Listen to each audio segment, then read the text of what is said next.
The organ music cuts off mid-chord. Every head in the ballroom turns toward the back doors as they slam open, glass panels rattling in their frames.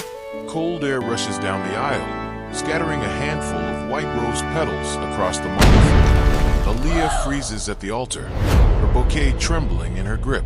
Her veil catches the wind and lifts slightly off her shoulder. A tall man in a dark gray suit steps into the doorway, backlit by the hallway chandeliers, so that for a moment he's only a silhouette. 200 guests hold their breath. Somewhere near the front row, a champagne glass tips over and nobody moves to catch it. He walks forward, slow, unhurried, like a man who has already decided how this ends. Aaliyah's stomach drops before her mind even catches up to her eyes. Min-jae, the man she sent to prison 3 years ago, the man she testified against, under oath, with her hand on a Bible and a lie in her throat, the man who was supposed to still be behind bars for another 2 years, minimum. He stops halfway down the aisle. His eyes find hers and hold there, and for one unbearable second the entire wedding, the priest, the groom, her mother crying into a tissue in the second row, simply doesn't exist. Aaliyah, he says, quiet enough that only the first few rows catch it. Before you marry him, I think everyone deserves to know the truth. Beside her, Park Jae-hoon, her groom, her fiancé of 8 months, the man in the tailored black tuxedo, who is supposed to be her happy ending, goes pale. Before we go back to how this started, quick question. Where in the world are you watching this from? Drop your city in the comments below. And if a story like this is exactly your kind of thing, go ahead and hit subscribe now, because this one only gets heavier from here. 3 years earlier, rain hammers the tin awning of a street food stall in Itaewon, and Aaliyah stands underneath it with her arms crossed tight over her chest, watching her phone screen for a bank notification that isn't coming. Her rent is 4 days late. Her brother's school fees are 11 days late. The number in her account has 3 digits before the decimal point, and none of them are big enough. She's 26, sharp-jawed, quick-eyed, the kind of tired that lives behind the eyes rather than on the face. 5 years in Seoul have given her near-perfect Korean, a stubborn refusal to go home defeated, and a part-time interpreting gig that pays late more often than it pays on time. Her phone buzzes. Not the bank. Her brother, Wilson, 17 years old, and calling from their shared one-room apartment in Hanamdong. Sis, the landlord came again. Tell him I said Friday. She closes her eyes. Tell him I promised Friday. You said that last Friday too. Wilson, her voice cracks down the middle. I know what I said. She hangs up before he can hear it break further. Therefore, she takes the only job left on the agency's board that morning, a same-day interpreting gig, high pay, no client details given, and meets at a private dining room in Itaewon at 7 p.m. Red flag. But red flags don't pay school fees, and desperation has a way of making warning signs look like opportunities. The private room is on the second floor of a Korean barbecue restaurant that doesn't have a sign out front, the kind of place where you need to already know it exists to find it. A man in a black suit pats her down for a wire at the door. She almost walks out right there. But then she thinks about Wilson's face, and she steps inside instead. 6 men sit around a low table. 5 of them are Japanese investors in expensive suits, speaking rapid business Japanese she wasn't told to expect. The 6th man sits at the head of the table, and he isn't speaking at all. He's watching. Min-jae is younger than she expected, early 30s, dark hair combed back, a scar through one eyebrow that should make him look dangerous, and somehow makes him look tired instead. When their eyes meet, he doesn't smile. He just tilts his head slightly, like he's recalculating something. You're not the interpreter we requested, he says in Korean. Your interpreter didn't show. I did. Her heart is slamming against her ribs, but she keeps her chin level. You can send me away, or you can let me do the job you're paying for. A long silence. Then, low and almost amused, sit down.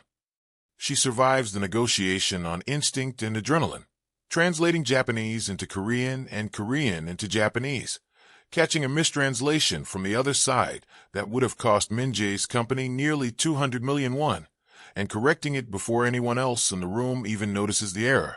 Therefore, by the time the investors leave, satisfied, Min-jae is looking at her differently. Who do you work for? he asks. Myself. Badly. That gets the smallest crack of a smile out of him. There and gone, like he's not used to letting it show. He slides an envelope across the table. Thick, heavier than what the agency quoted her. For your trouble, he says. And for saving me $200 million, one I didn't know I was about to lose. She doesn't open it in front of him. Pride mostly. But outside on the street, under a flickering neon sign advertising soju, she counts it with shaking fingers. And it's enough to cover the rent, the school fees, and 2 months beyond that. She calls Wilson from the bus stop, breathless, laughing for the first time in weeks.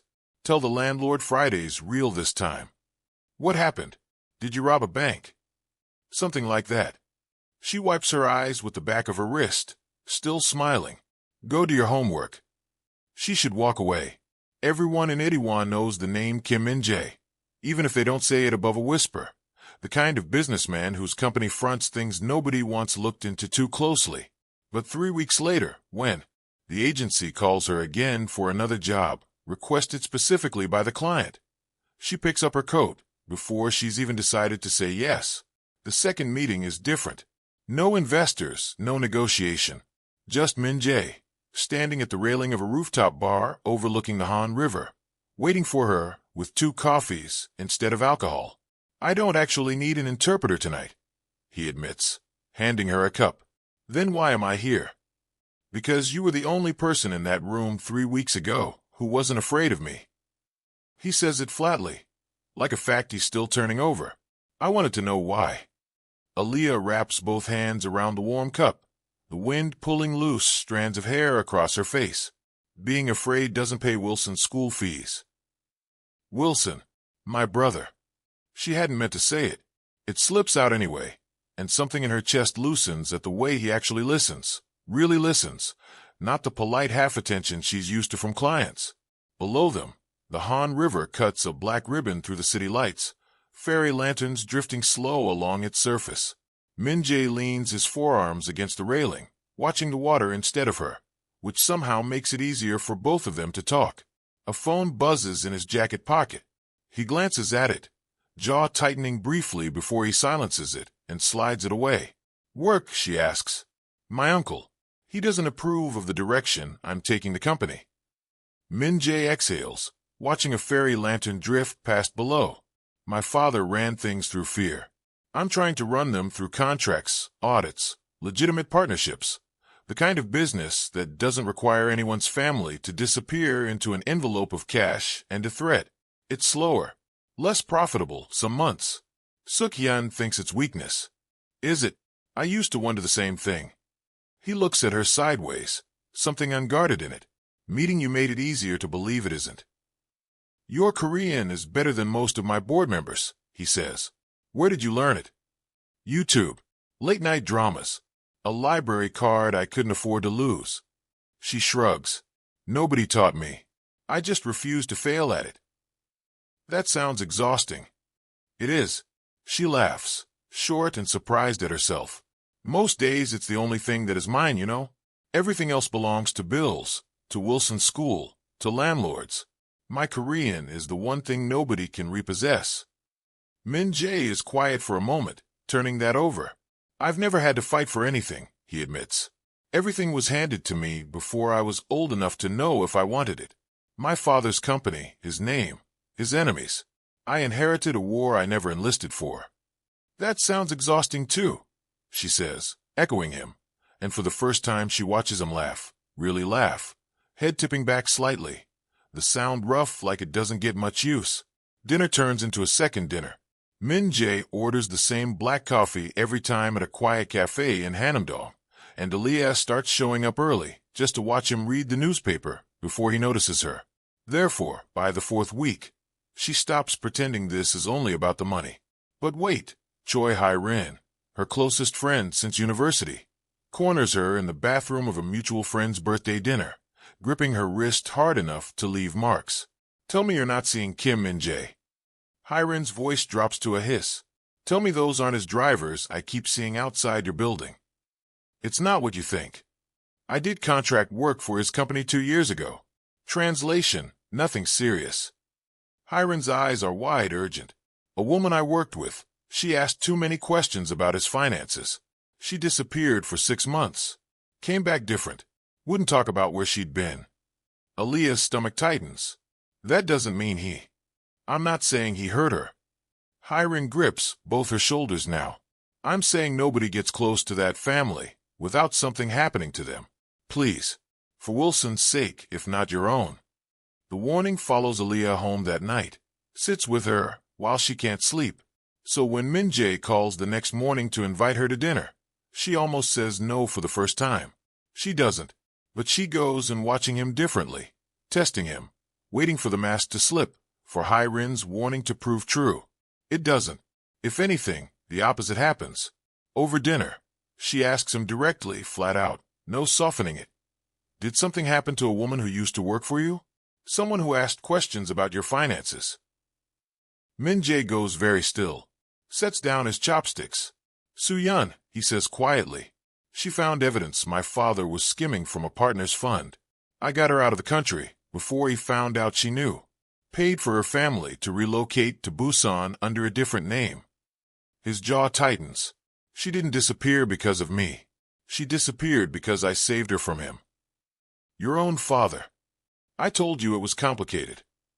His eyes hold hers, steady, daring her to look away. I'm not finished being complicated, Aaliyah. But I've never once lied to you. Ask me anything else. Does she hate you?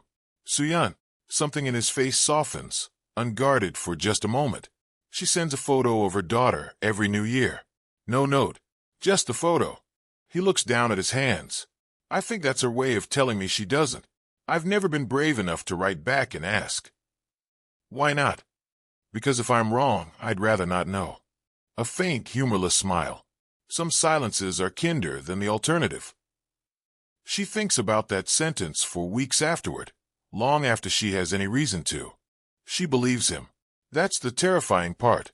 She believes him completely, and it scares her more than any rumor Hyrin could have handed her, because it means she's already too far in to walk away clean. Over the following weeks, Min-jae keeps helping her in ways she never asks for. He pays off a debt collector who'd been threatening her landlord. He shows up outside Wilson's school with a driver and an umbrella on the one day it floods, having somehow known her brother would be stranded there. Why do you keep helping me? She asks him one evening, the two of them sitting on a bench near the river, Wilson's laughter echoing faintly from where he's kicking a ball nearby. Min-jae watches her brother for a long moment before answering. Because nobody ever helped me the way I want to help you. Not without wanting something back. And you don't want anything back. His eyes find hers, steady, unflinching. I didn't say that. The air between them goes taut, charged. He leans in slow, giving her every chance to pull away, and for one suspended second his forehead nearly touches hers. Wilson's ball rolls between their feet and shatters the moment completely. Min-jae laughs, low and rueful, tossing it back toward the boy, and Aaliyah exhales a breath she didn't know she was holding. Half relief, half disappointment. But wait. 3 days later, everything falls apart. It's a Tuesday. Aaliyah is walking home from a late interpreting job, her phone buzzing in her coat pocket, with a number she doesn't recognize. She almost doesn't answer it. Therefore, when she finally does, the voice on the other end isn't Wilson's. It's a stranger, flat and businesslike, like he's reading from a script he's used before. Your brother is with us. He's fine for now. A pause, deliberate. You're going to keep him that way by doing exactly what we tell you. Aaliyah's knees nearly buckle on the sidewalk. Her breath comes in short, ragged pulls, her free hand gripping the strap of her bag, so hard her knuckles go white.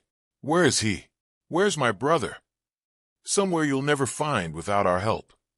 The voice doesn't rise, doesn't soften. You've been spending a lot of time with Kim Min-jae. Her blood turns to ice water. What does that have to do with? There's a case being built against him. Financial crimes, extortion, enough to put him away for a decade if the right witness comes forward. A pause. You're going to be that witness. I don't know anything. You'll know what we tell you to know. The voice hardens now, finally. The first crack of real menace showing through. Testify against him. Say what we give you to say. Do it, and your brother comes home tonight. Refuse. The line goes dead before he finishes the sentence. He doesn't need to finish it. The silence says everything the words didn't. She doesn't sleep that night. She sits on the edge of her bed in the dark, phone clutched in both hands, replaying the stranger's voice over and over until the words lose their shape and become pure static in her skull. Wilson's side of the room is untouched, his school bag still slung over the desk chair, his shoes still by the door. At 3 a.m., she calls the number back. It rings once and disconnects. She calls the police, hands shaking so badly she has to redial twice. But the officer on the line asks for a name, an address, a description, and she realizes with a sick lurch that she has nothing. No proof. No location. Wilson never tells her the full truth of those 6 days. Not even years later. He doesn't tell her about the windowless room that smells faintly of engine oil, or the 2 men who never once raise their voices because they don't need to. He doesn't tell her that the worst part isn't the fear. It's the boredom of it. Hours of nothing. Flinching every time the door opens, because he can never tell which time it'll be the last. He keeps that to himself. For now, all Aaliyah knows is a voice on the phone and an empty side of the room. At 6 a.m., another call. Same flat voice. Have you decided? Please. Her voice breaks completely now. Please, he's 17. He's just a kid, please. The court date is set for next week. You'll receive the statement you're required to give by courier this afternoon. Memorize it. A pause, almost bored. Deviate from it, and we'll know before you finish the sentence. How do I know he's alive? How do I know you'll actually let him go? For the first time, something almost like amusement colors the voice. You don't. That's rather the point. On the 4th day, Hiram shows up unannounced with takeout neither of them touches, taking one look at Aaliyah's face before setting the bags down on the counter. You look like you haven't slept since the party. I'm fine. Work's just been a lot. You're a terrible liar for someone who translates for a living. Hiram studies her, concern sharpening into something more pointed. Is this about Min-jae? Did something happen? Aaliyah's throat closes around the truth, sitting right behind her teeth. Wilson. The phone call. The 6 typed pages waiting in her desk drawer. She wants nothing more than to say it out loud, to let someone else carry even 1 hour of this weight. But the stranger's voice is still fresh in her memory, flat and certain. We'll know before you finish the sentence. She has no way of knowing if that's a bluff. She isn't willing to find out with Wilson's life as the wager. It's nothing, she says instead, and hates herself a little more for how easily the lie comes now, like she's already rehearsing for the courtroom. I'll be fine. Hiram doesn't believe her. She hugs her anyway, tight and lingering, and lets herself out without pushing further. The kind of restraint that only a real friend exercises, and the kind of restraint Aaliyah will spend years afterward wishing had failed. She spends that day in a fog, moving through her apartment like a ghost, wearing her own skin. When the courier arrives at 2 p.m., with a plain envelope, she opens it with trembling fingers to find 3 typed pages, a detailed statement, dates, transactions, phone records, all fabricated with terrifying precision, all designed to look exactly like something only an insider could know.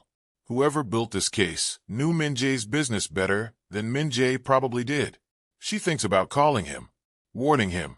Her thumb hovers over his name in her contacts for nearly 10 minutes before she locks the screen, because if she tells him, they'll know. And if they know, Wilson doesn't come home. Here's where it gets crazy. She has 6 days to decide whether to destroy the one person who has been kind to her in years, or lose the only family she has left. She chooses her brother. Of course, she chooses her brother. Anyone would. The courtroom in Seoul Central District is colder than she expected, all pale wood and fluorescent light, and Min-jae sits at the defense table in a gray suit that makes him look smaller than the man she knows. When she walks in as the prosecution's surprise witness, his head turns, and the look on his face isn't anger. It's confusing. Then betrayal, arriving in slow motion, like watching a building collapse floor by floor. If you're enjoying the story so far, this is exactly the moment to hit that subscribe button, because what happens next in this courtroom is going to break your heart before it breaks his. She's sworn in. Her hand on the Bible feels like it weighs 100 pounds. The prosecutor, a sharp-eyed man she's never met before today, walks her through the fabricated statement question by question, and she answers each one in a voice that doesn't sound like hers, flat and mechanical. Ms. Aaliyah, can you confirm that you personally witnessed Mr. Kim transfer illicit funds through the accounts listed in Exhibit C? Yes. The word tastes like ash. And can you confirm he instructed you to falsify translation records to conceal these transactions from foreign regulators? Yes. Across the room, Min-jae doesn't move. Don't blink. His lawyer whispers something urgently in his ear, and he doesn't even acknowledge it. His eyes fixed entirely on Aaliyah, searching her face for something. An apology, an explanation, anything. She can't look at him. She stares at a water stain on the ceiling instead, and keeps talking, keeps lying, keeps burying him one sentence at a time. What neither of them can see, from opposite ends of the courtroom, is the man seated quietly in the back row of the public gallery. Silver hair, dark overcoat, a folder of his own resting closed on his lap. He doesn't take notes. He doesn't need to.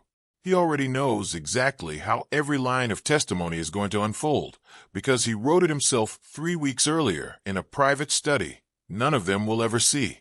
When the prosecutor pauses to let Aaliyah's answer settle into the record, the man in the back row allows himself the smallest, most private of smiles, and nobody in the room thinks to wonder who he is. By the time the defense gets its chance to cross-examine her, the damage is already done. The fabricated paper trail so meticulously constructed that no lawyer alive could untangle it in a single afternoon. Therefore, when the judge finally calls for a recess, Min-jae requests to speak with the witness directly. An unusual request, but the judge allows it in a side chamber with a bailiff present. He stands across the small room from her, hands loose at his sides, and for a long moment neither of them says anything. "Why are you doing this?" His voice comes out low, cracked at the edges. "Aaliyah, look at me and tell me why." "I can't." Her own voice shakes apart. "I can't tell you. I need you to know it's not. I didn't want." "Then don't do it." He takes a step closer, and the bailiff shifts, but doesn't intervene. "Whatever this is, let me help. I can fix this. I can fix anything. Just tell me what's wrong." "You can't fix this one." The tears finally come, hot and humiliating. "I'm sorry. I'm so sorry. Please believe that I'm sorry." Sorry doesn't undo a life sentence. But even as he says it, something in his expression shifts. Not forgiveness, but a flicker of understanding that this isn't simple betrayal. Someone's making you do this. She doesn't answer. She doesn't have to. Her silence is answered enough, and the bailiff calls time before either of them can say anything more. The verdict comes 3 days later. Aaliyah isn't in the courtroom when it happens. When the news alert finally buzzes through, the words hit her like a physical blow. Kim Min-jae, sentenced to 8 years, financial crimes and racketeering, effective immediately. 8 years. Not because of anything he actually did, but because of a story she recited from a stranger's script. That same evening, a car she doesn't recognize pulls up outside her building.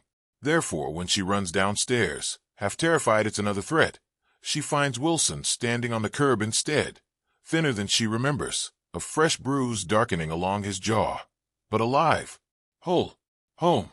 She crosses the distance between them at a dead run and wraps both arms around him, so tightly he grunts in protest, holding on in the cold evening air while the car that dropped him off pulls away without a plate number she can read. "Are you okay? Did they hurt you, did they?" "I'm fine, sis. I'm fine." His voice is muffled against her shoulder, but she can feel him trembling. "Who were those people? Why did they?" "It doesn't matter." She pulls back, cupping his face in both hands, checking every inch of him like she still doesn't believe he's real. "It doesn't matter anymore. You're home. That's all that matters." But it does matter. It matters every single night after that, when she closes her eyes and sees Min-jae's face in that side chamber, cracked open and devastated, asking her why. That first week, she catches herself standing outside the courthouse more than once, watching the building from across the street, like it might offer an answer it never gave her inside. A guard she doesn't recognize eventually asks if she needs help finding something. She says no and walks away, because the truth, "I need to know if he hates me." isn't something you can ask a stranger in a uniform. Wilson finds her sitting on the fire escape one night, knees drawn to her chest, staring out at nothing. He doesn't say anything at first, just sits down beside her, close enough that their shoulders touch, and hands her the blanket off his own bed, without being asked. "You did it for me," he says eventually, quiet, like he's been working up to it for days. "Whatever it was, I know you did it for me. I don't want you to know that." Her voice cracks. "I don't want that to be a thing you have to carry." Too late. He leans his head against her shoulder, 17, but sounding much older. "We carry it together then." It's the closest either of them ever comes to speaking the truth of those 6 days out loud, and neither of them brings it up again for a very long time. The public narrative writes itself within the week. A young interpreter, brave enough to come forward against a dangerous man. Reporters call her courageous. A local news segment airs her photo under the headline, "The Woman Who Brought Down Kim Min-jae." Strangers stop her on the street to shake her hand. She smiles for every one of them. She says thank you in a voice that doesn't shake.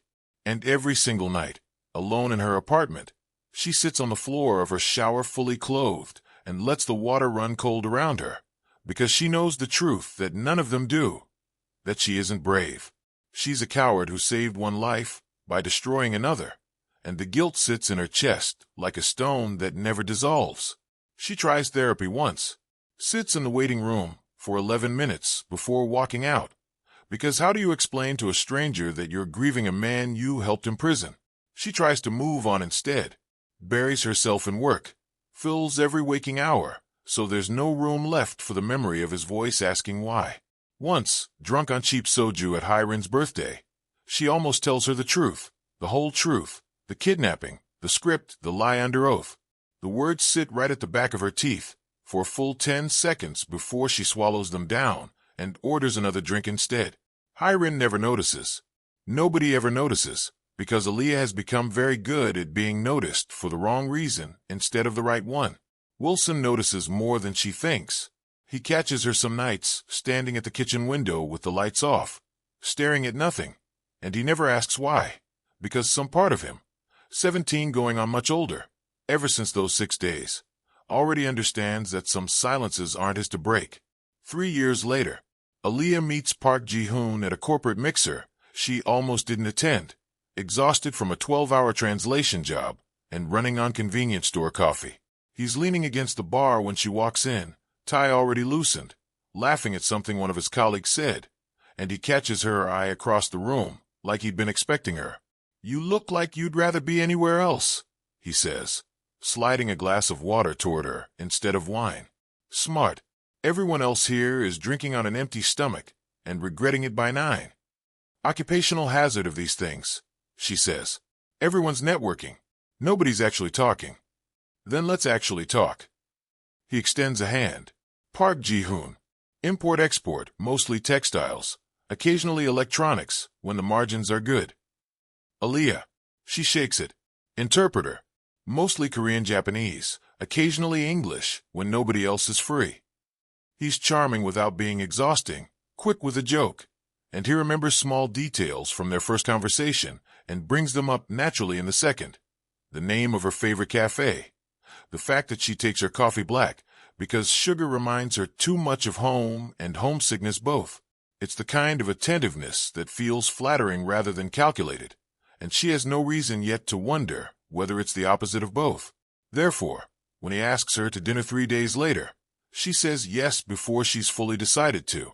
But there's one thing that nags at her, small enough to dismiss at first. On their second date, Ji-hoon mentions, casually, like it's nothing, that he read about her in the news. The interpreter who testified against Kim Min-jae. That took guts. She freezes. She told almost no one her surname outside of work contacts. How did you know that was me? I never told you my last name. A half-second pause. Barely noticeable, if she weren't trained to read exactly these kinds of gaps for a living. Your friend mentioned it. At the mixer. Hiren, was it? Hiren, when Aaliyah asks her days later, has no memory of the conversation at all, and swears she's never once mentioned Aaliyah's surname to a stranger at a party. Aaliyah lets it go. Tells herself it's nothing, A misremembered detail, the kind of small inconsistency that means nothing next to a year of genuine kindness. Ji-hoon never brings up Min-jae again, never asks about the trial, never pushes on the one subject she flinches from. She reads that as respect. She doesn't read it as a strategy. Not yet. He proposes on a rooftop. Not the same one. She made sure of that, though she never explains why it matters to him. She says yes. Wedding planning consumes the following year. Her mother flying in early to fuss over flower arrangements. Wilson, 20 now, a scholarship student at Yonsei, walking around grinning like he can't believe his sister gets this. Ji-hoon insists on inviting business partners she's never met. A guest list that swells past 200 names by the final RSVP count. Networking, he calls it, laughing it off when she raises an eyebrow at the number. Half of Gangnam will be there, whether we like it or not. Might as well feed them well. She lets it go, the way she's learned to let most things go with him. Not because she doesn't notice, but because noticing has never once led anywhere she wanted to follow. It's easier to focus on the parts that are hers alone. The dress, her mother's tears at the fitting, Wilson practicing his best man toast in the mirror when he thinks no one's listening. If you're enjoying the story so far, this is exactly the moment to hit that subscribe button, because the calm doesn't last much longer. The night before the wedding, packing away the last of her research files from an old translation job, she finds a business card she doesn't remember keeping, Ji-hoon's, from that very first mixer, tucked into a folder of contracts from 18 months earlier. Older than the night they supposedly met. She stares at the date printed faintly on the back for a long moment, turning it over between her fingers, like it might change if she looks at it from a different angle. 18 months ago. 4 months before the mixer, where he swears they first met. She could ask him. He's asleep 2 rooms away, or pretending to be, and it would take 30 seconds to walk down the hall and hold the card up to the light and demand an answer. She doesn't move. Some part of her, the same part that recited a stranger's lies under oath 3 years ago, already knows that some questions are safer left unopened, because once you ask them, you can't unknow the answer. She tucks the card back into the folder, tells herself it's a coincidence, tells herself a lot of things that night, lying awake beside a man she's marrying in 14 hours, none of which quite managed to put her back to sleep. The morning of the wedding, Aaliyah sits at the vanity in the bridal suite, while a stylist pins the last of her hair into place, and she catches herself watching the door in the mirror's reflection without knowing exactly why. Ji-hoon had left early to check on the venue, a habit she'd always read as thoughtfulness, though this morning it needled at her differently. The business card from the night before still weighing on her mind like a stone in a shoe she couldn't take off before the ceremony. Her mother squeezes her hand. You're allowed to be nervous. Every bride is nervous. I'm not nervous. The lie comes out smoother than she expects. I'm happy. Her mother studies her a moment too long, the way mothers do, but says nothing more, and the stylist finishes pinning the veil, and somewhere down the hall the string quartet begins to warm up, and Aaliyah tells herself, one more time, that the business card meant nothing at all. But wait, 300 kilometers away, behind the walls of Cheonju Correctional Institution, Kim Min-jae is counting down his final days for an entirely different reason. He's changed in 3 years. Leaner, harder. The softness she once glimpsed in him long since burned away into something colder, more focused. He spends his final months inside not plotting revenge, as the prison psychologist half expects during their mandated sessions, but reading financial records, court transcripts, every scrap of paper his lawyer can legally smuggle through the visitation desk, cross-referencing account numbers, with the meticulous patience of a man who has nothing left but time, because something has never sat right with him. The fabricated evidence used against him was too precise, too intimate. Details about shell structures and offshore transfers that only a handful of people alive could have known, woven into a case built with surgical accuracy no outside investigator could have assembled in the time frame they had. Aaliyah didn't construct that case. She wasn't capable of it, and more than that, he'd seen her face in that side chamber 3 years ago. He'd seen real fear, not performance. Someone else built the trap. She was only the bait forced to spring it. 3 days before his release, his lawyer visits, a woman named Jang, sharp-eyed and out of patience with waiting rooms, who slides into the seat across from him already talking. I got the transfer logs unsealed. It cost me a favor I can't call in again, so listen carefully. She drops a thin folder on the table between them. I found something in the financial transfers. A shell account, buried under 6 layers, but it traces back eventually. 6 layers is amateur work for you. Why does this one feel different? Because whoever built it wasn't hiding it from investigators. Jang leans forward, voice dropping. They were hiding it from you specifically. Everything about the structure assumes the reader already trusts the surface names. It's built to survive a cursory look from someone inside the family. Min-jae opens the folder, scans the first page. His jaw goes tight, a muscle ticking at the hinge. Whose name is on it? Jang hesitates, glancing once toward the guard by the door before lowering her voice further. It's routed through your uncle's holding company, Young Suk-hyun. Min-jae doesn't move for a long moment. Then quietly, say that again. Your uncle, the account that fed the fabricated case against you. It traces to Suk-hyun's people. Whoever coerced your witness into testifying was working for him, not against the family. From inside it, he sat in the front row of my sentencing. Min-jae's voice comes out flat, disbelieving in the specific way of a man forced to rewrite 3 years of memory in real time. He shook my hand outside the courthouse. He also petitioned the board to take over your operations the same week you went in. Jang taps the folder. This is an ambition, Min-jae SSI. This was a plan, and I don't think it ended when the verdict did. What do you mean? I mean a man who spends this much effort framing his own nephew doesn't stop just because the nephew's finally being released. He's had 3 years to consolidate.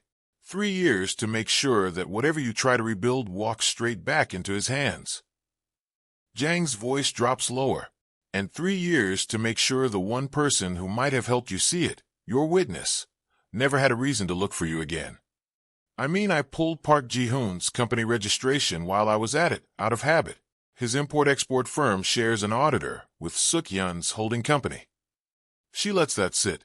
I didn't know the name meant anything to you until I saw the wedding announcement in the business section this morning. Min-jae closes the folder slowly, sets it down on the table between them. When he looks up, his lawyer leans back slightly at whatever she sees in his face. When do I walk out of here? Friday. Good. His voice is quiet, level, far more dangerous for its calm than any shout could be. Because I have a wedding to attend. Friday arrives gray and overcast, the kind of soul morning that can't decide between rain and sun.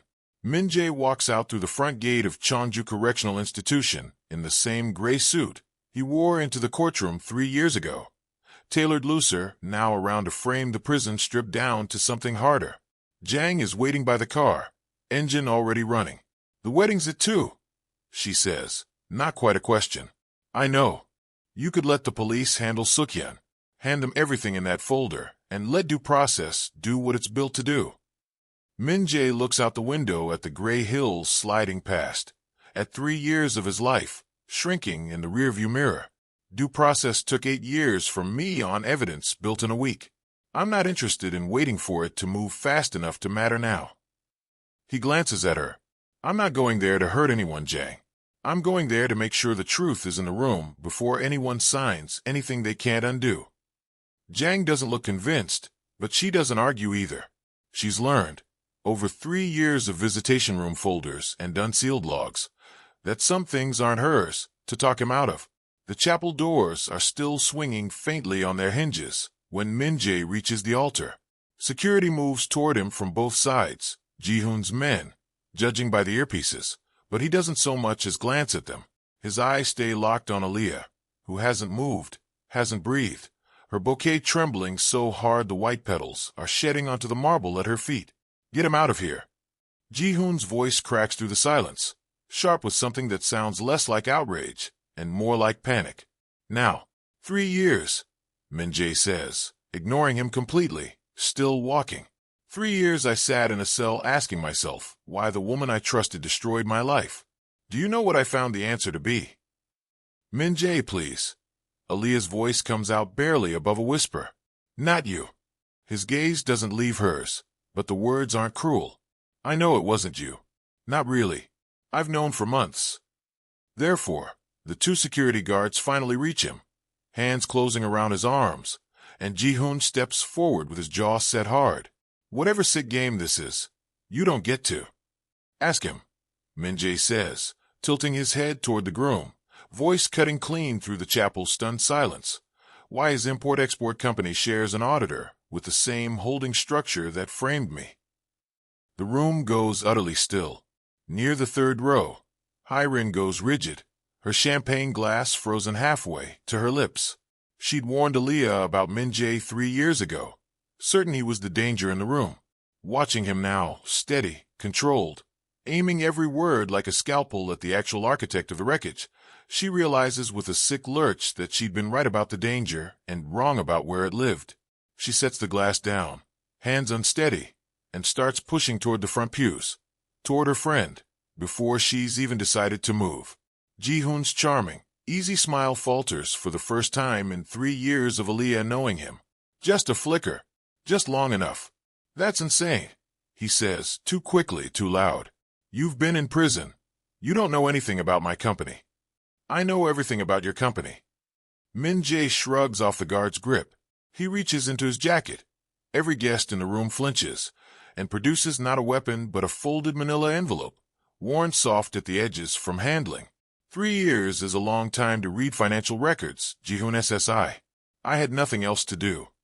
He tosses the envelope onto the small signing table beside the altar, papers sliding half out, bank transfer logs, photographs of meetings, a name circled in red ink that isn't Ji-hoon's. Here's where it gets crazy, Min-jae says, his eyes flicking to Aaliyah, something almost apologetic in them. Your fiancé didn't build the case against me alone. He was the money. Someone else was the architect. Aaliyah's mind is racing, stitching together fragments she never let herself examine too closely. The business card older than their first date, the way he'd known her surname, the way he'd never once asked the obvious question anyone falling in love with her should have asked. Why did you testify against Kim Min-jae? You knew, she says slowly, the realization arriving like a blow to the sternum. You knew who I was before we ever met at that mixer. It wasn't an accident. Ji-hoon doesn't answer. His silence answers for him, his eyes darting toward the chapel's side exit, like a man calculating whether he can still run. But wait, the back door is open again. This time it isn't Min-jae's entrance that stuns the room. It's 4 plainclothes officers moving briskly up the side aisle, badges already raised, one of them speaking low into a shoulder radio. Somewhere behind them, camera flashes begin to fire from the choir loft, where the wedding photographer has started shooting on instinct. Park Ji-hoon, the lead officer says. We need you to come with us. This is a wedding, Ji-hoon snaps, backing toward the altar rail, sweat beading along his hairline. You can't just. Financial fraud, obstruction, conspiracy to falsify testimony in a criminal proceeding. The officer's voice doesn't rise, doesn't waver. We can, actually. 2 officers move to either side of Ji-hoon. He doesn't resist exactly, but his eyes swing wildly around the chapel, landing on Aaliyah with something that isn't quite guilt and isn't quite fear. I didn't build this, he says quickly, urgently. I swear to you, Aaliyah, I was told what to do. I was paid to get close to you and keep you occupied, keep you away from digging into the old case. I didn't know it would go this far. Actually, what? Her voice comes out flat, dead calm. Fall for you, he finishes. That part wasn't fake. Get him out, the lead officer says, and the guard steered Ji-hoon down the aisle, past stunned guests clutching their phones, past her mother pressed, white-knuckled into her seat, past Wilson standing frozen near the front pew, hands balled into fists. The chapel doors swing shut behind them, and the silence that follows is worse than any noise could have been. Aaliyah stands alone at the altar in her wedding dress, veil askew, bouquet forgotten on the floor, staring at the manila envelope still open on the signing table. Ji-hoon called himself paid help, told what to do, which means somewhere above him, someone else gave the order, someone who orchestrated a framed job precise enough to bury an innocent man for 8 years, patient enough to wait 3 more, and ruthless enough to plant a fake fiancé in her life, just to keep her from ever looking too closely.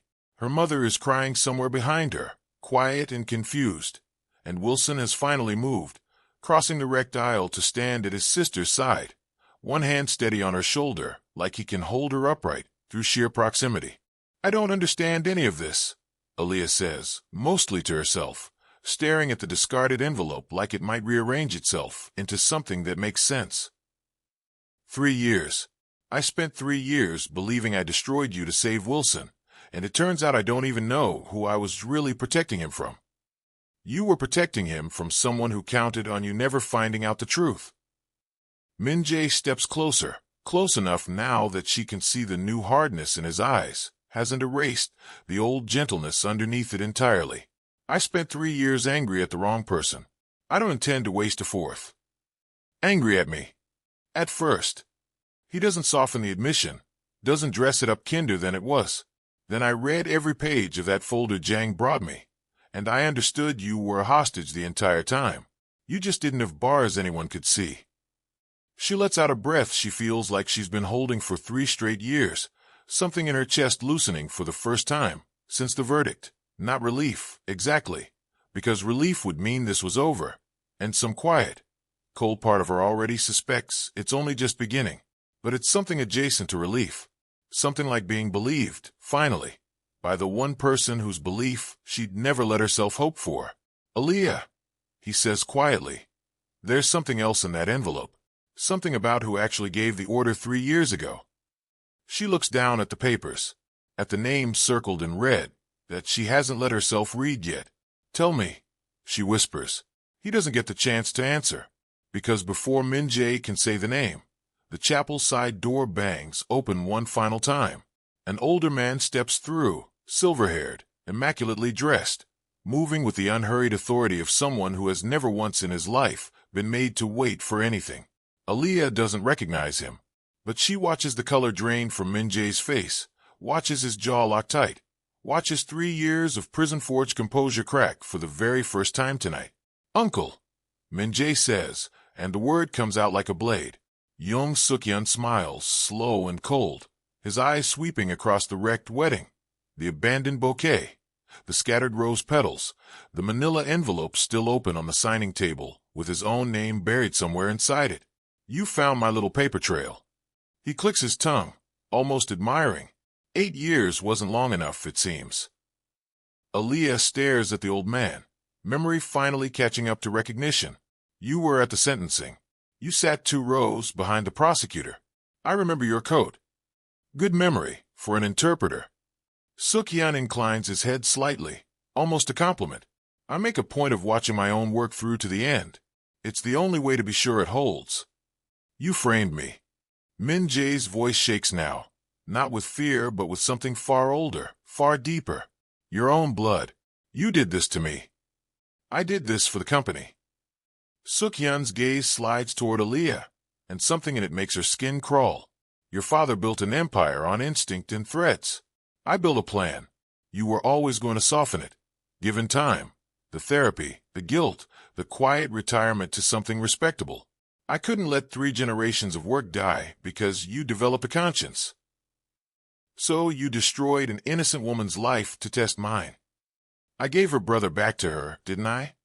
Suk-yeon spreads his hands, almost reasonable. "Everyone survived. That's more mercy than this family usually extends. And I'm not finished."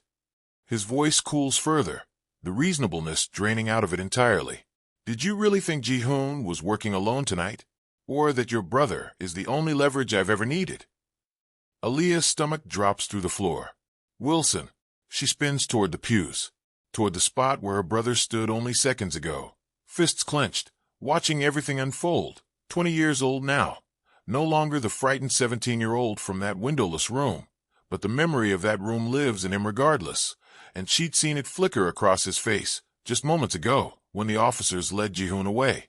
She'd seen him start to move toward the side exit, jaw tight, like some instinct older than conscious thought was pulling him toward the door before his mind caught up to why. The pew is empty. Her mother turns, confused, asking where he's gone, and for one suspended second Aaliyah lets herself hope he simply stepped out for air, that this is nothing, that 3 years of survivor's paranoia is finally catching up with her at the worst possible moment. Then her phone buzzes in the small clutch still looped around her wrist. A single new message, no caller ID, 3 words long. Don't test me. The chapel lights flicker once, and somewhere outside, tires screech against wet pavement. Suk-yeon watches the phone in her trembling hand with the patient satisfaction of a man who planned for exactly this moment. You have a choice to make, Aaliyah. The same choice you made 3 years ago. I'd advise you to make it faster this time. Min-jae moves to step between them, every muscle in his body coiled tight, and for the first time all night, Suk-yeon's calm expression finally cracks into something colder. I wouldn't, he says quietly. Not until you know exactly where her brother is standing right now, or exactly how far down that's going to be. Somewhere beyond the chapel walls, a second phone begins to ring. Gi-hoon's, still clutched uselessly in an officer's hand as he's marched toward a waiting car, the screen lighting up with a number neither he nor the police recognize. Nobody in that chapel yet knows how many more pieces Suk-yeon has already moved into place, or how few of them are still visible on the board. If you need to know what happens to Wilson, whether Min-jae and Aaliyah survive, what Suk-yeon has planned next, and whether the truth ever fully comes out, comment part 2 below, and let's finish this the right way.